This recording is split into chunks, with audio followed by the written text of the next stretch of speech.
Hey everybody, Mark Arnett here. I just want to take a little time off from my vacation to Alaska on a cruise to say I'm very disappointed in the Sony FX5, at least in the leaked specs. Yeah, the camera's coming out pretty soon and I've heard about those specs. I just want to go over them a little bit with you and tell you why I'm absolutely buying this camera, but I'm not excited about it. Yeah, it's a little complicated. I have a love-hate relationship with Sony. Now, the camera is definitely better than the FX3, but just look at these specs here for just a minute. 16.6 megapixels, yeah, that's fine. That means it can do 5K in open gate. But the leaks say, well, you're only going to be able to do that if you shoot the new Light RAW. So I'm going to have bigger files, and it's not going to just give me what I want. I'm going to have to chew up a lot more memory. But you know, my A7 IV shoots in XAVC SI, and I don't shoot in that because it chews up a lot of memory. I don't see much of a difference. So maybe shooting this new Sony Light version of RAW is going to be fantastic, but that's not the thing that I really want. The thing that I really want isn't coming. And that's neutral density filters. I've had to use external neutral density filters on my lenses for years now because Sony won't put them inside of the camera. They're in the FX6, but you know what? That doesn't have IBIS. And they're saying, oh, well, you can't have both. You can't have IBIS and neutral density filters. And I say, why not?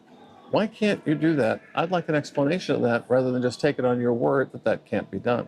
Because you know what? I think it can be done. But it's not going to be done in the FX5. And to me, the lack of neutral density filters, it just drives me crazy.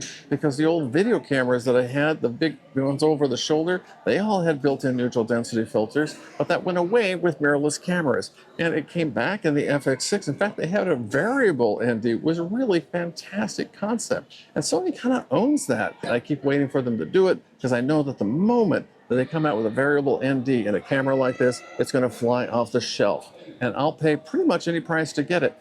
Now, you're going to say, yeah, just get the FX6, but that doesn't have in-body stabilization. And I really, really do love that. But I want it to have neutral density filters. I've had to use these ones by Brandon Lee, and they're great. I did an entire video about how to use them over here, but I really just wish they would just be in the camera. It would just make my life so much better. Oh, and as far as the other specs, triple base ISO, 800, 4000, and 12800. And I really do like having 12,800. I've enjoyed that in my Sony a7S III. But, you know, 800 is a pretty high ISO. So that's another reason why you always have to use neutral density filters when you're shooting video. I would have loved a triple base ISO where they had maybe ISO 25. Then maybe I wouldn't need neutral density filters. But 25, 800, 12,800. That would be fantastic. That would be usable. But I guess it's nice to have a 4,000 ISO range in there, but I doubt it's really going to make much of a difference. Oh, and this one drives me crazy. It has Venice-style menus. Yeah, well, listen, I don't have to pretend to be somebody. I don't have to pretend that my camera is a mini Venice somehow because the menus sort of match up. That's not a feature for me.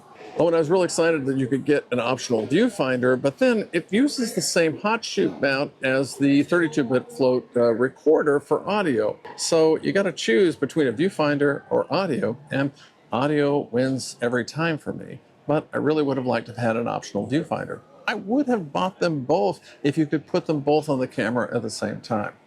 See, I'm just a little disappointed. Oh, and you can remove the IBIS apparently, which is a feature that I've never wanted because I do love in-body stabilization. So yeah, that's not really a feature for me either.